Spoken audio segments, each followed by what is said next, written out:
Hello fight fans, welcome back to What Culture Combat. I am Gareth Morgan and today we're going to run through a few of the MMA stories that are gracing all over the internet right now. And the first one we're going to go into is all about Jon Jones, the UFC light heavyweight champion, who of course is going to be involved in a decent kind of large fight this weekend against Dominick Reyes. The undefeated Dominick Reyes taking on the kind of undefeated, it's a bit contentious, a bit kind of controversial if he is undefeated or not, but it's still huge, it's a big fight. So a lot of people have shown interest, let's say, in the potential of a fight between Jon Jones and the UFC middleweight champion, the current middleweight champion, Israel Adesanya. And this has all kind of come about via kind of Twitter. There's been a bit of a social media feud between the two. And Jon Jones isn't exactly overlooking Dominick Reyes, but obviously he's got his sight on the future. He doesn't know what he's going to do. But he's got an idea of what he wants to do going forward. But it seems like Israel Adesanya is not part of those plans. He spoke to MMA Fighting and said, at the end of the day, this isn't K1. This isn't whatever league he used to fight in. He said more. He said that he doesn't impress me the way he impresses everyone else. He's scared. That's all it is. When he says you've got to respect the game or the game will humble you, he's talking about not fighting me or me beating his ass because he's scared. So really the kind of quote goes on, there's quite a large quote on this, but it seems as though Jones is just not interested in the Adesanya fight. It seems like it was just a bit of fun. He said it on the Ariel Helwani show. He had a nice long interview on there. Check that out on YouTube, it's quite cool. He said that the Twitter kind of back and forth was just is what it is. He was having a bit of fun. Doesn't really seem as a big threat. He actually goes into saying this quote as well that Adesanya saying that he'd need a year or so to kind of prepare says an awful lot. Says that he's not ready. He is scared because if he wanted the fight, he'd take the fight as soon as. He'd be kind of advocating it now. He'd be saying that he wants him, not your Romero, who he's got a UFC 248. Yeah, so kind of makes sense that he wants to focus on Dominick Reyes and doesn't really see Adesanya as a realistic kind of potential fight coming up, which is it's kind of sad, kind of makes sense. It's a bit of both. I'd love to see that fight because it's two epic, charismatic kind of entities coming head to head, kind of coming to blows. But equally, yeah, it probably wasn't going to happen right now anyway because I don't think Adesanya is kind of framed for it. He's got a lot on his plate in that middleweight division. Just go on a tear. Go on a tear through that middleweight division. Take down Costa, take down Romero, take down them all. Just dominate that and then figure out what you're going to do from there on out. But in terms of where Jon Jones goes from here, maybe after, if he does win that Reyes fight, which I personally think he will, after then, where does he go? Well, I will tell you, because according to Jon Jones, he said that when talking about the possibility of maybe even moving up to heavyweight, he said, I've been going against heavyweights my whole life. My brother's one of the best heavyweights in New York State wrestling history. I would wrestle him every day in high school. And then he went on to say that he used to train with Travis Brown, he used to train with Andrei Arlovsky, I can't even say his name, that's annoying. So many great heavyweights for years. I'm very comfortable going against guys who are bigger and stronger than me. So yeah, there you go. I mean, he said it again in the Ariel Helwani interview as well. So this is kind of split over the stuff that he said to MMA Fighting, the stuff that he said in the Ariel Helwani interview. He said that the idea of going up to heavyweight excites him. It's something new, it's a challenge. I think he wants to go straight for the Stipe fight. He said they wouldn't really need a tune-up, wouldn't need the kind of the tune-up fights that people are suggesting just to kind of climatize to heavyweight. The guy's one of the best, if not the best of all time.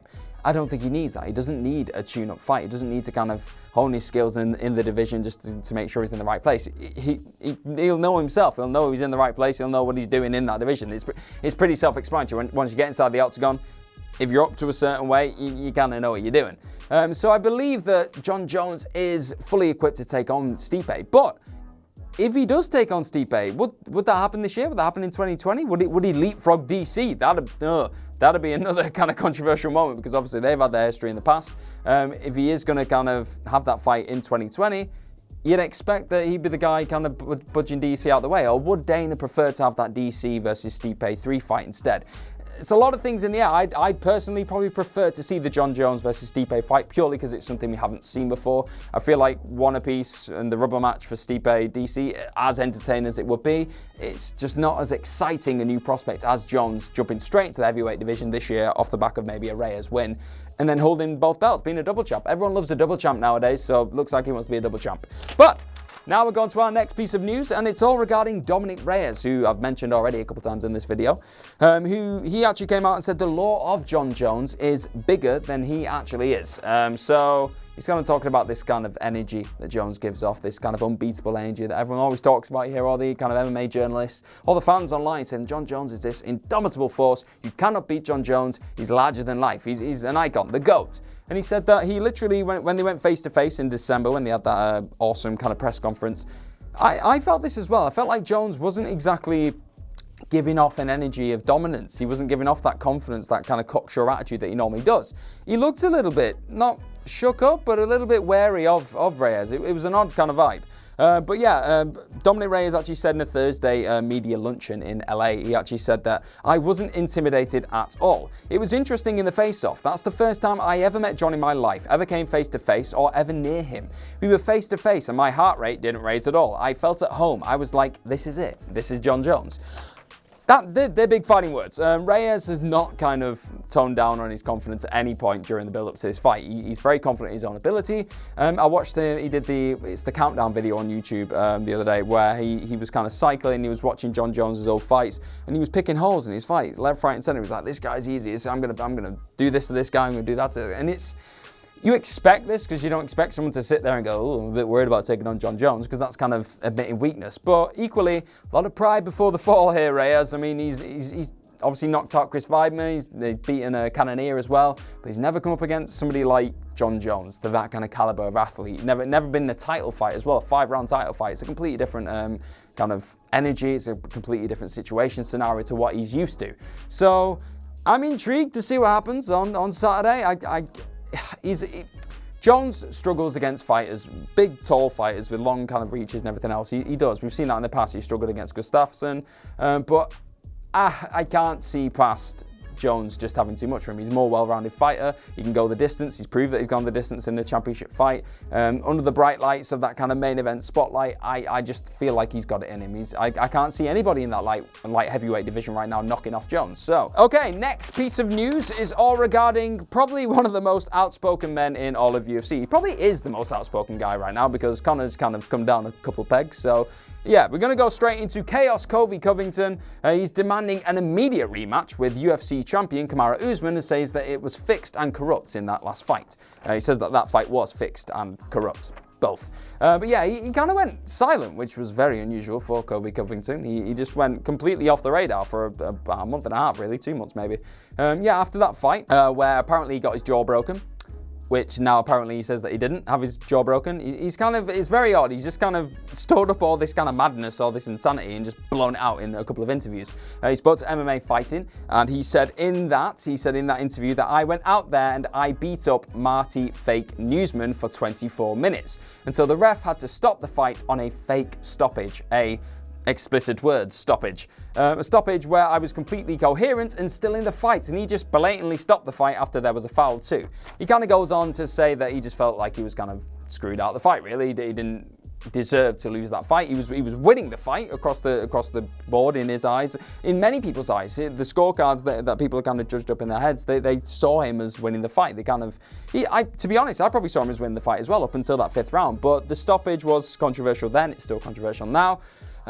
Many people, myself included, would love to see that rematch because there was so much bad blood and the styles, the kind of styles clash in itself, like the two guys willing to wrestle, but in that fight they just stood up and went blow to blow. So they've got so much to offer each other. I think they're really good followers to each other, and I think the chemistry in the octagon is outstanding when they come to blows. Whether that fight happens before the Jorge Masvidal fight, I don't think it's going to happen. I think the Jorge Masvidal and the Kamaru Usman fight is pretty much set in stone now to be happening on International Fight Week.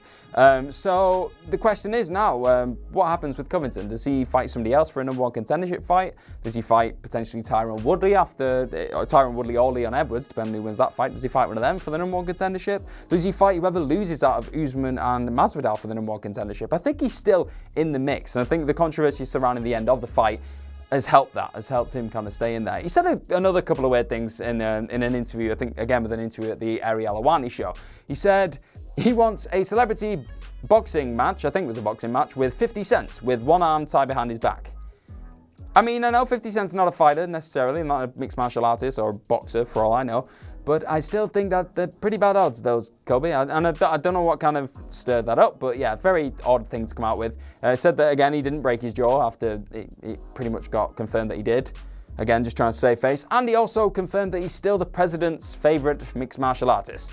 So go figure. Let me know what you guys think about all these news stories. What do you think about Jon Jones potentially going up to heavyweight, taking on Stipe, saying that the Israel Adesanya fight's probably not going to happen? What do you feel about Dominick Reyes saying that he doesn't believe the hype, doesn't believe in the energy of Jon Jones and thinks he's got enough to knock him down a peg? What do you think of Colby Covington demanding that rematch after he feels like he was fixed and the fight was corrupt and feeling like the referee was completely against him as well? What do you think of all these things? What do you think should be next on the agenda for Covington? Should he be taking on Masvidal? Should he be taking on Woodley or Edwards? What should happen next? I don't know. I'm excited. And it's fight week. So this is... Yes, it's a great time to be alive. I'm sure I'm going to see you soon. Hopefully we've got more news going to be breaking all the way through this week. Have an awesome, awesome day, and I will see you soon.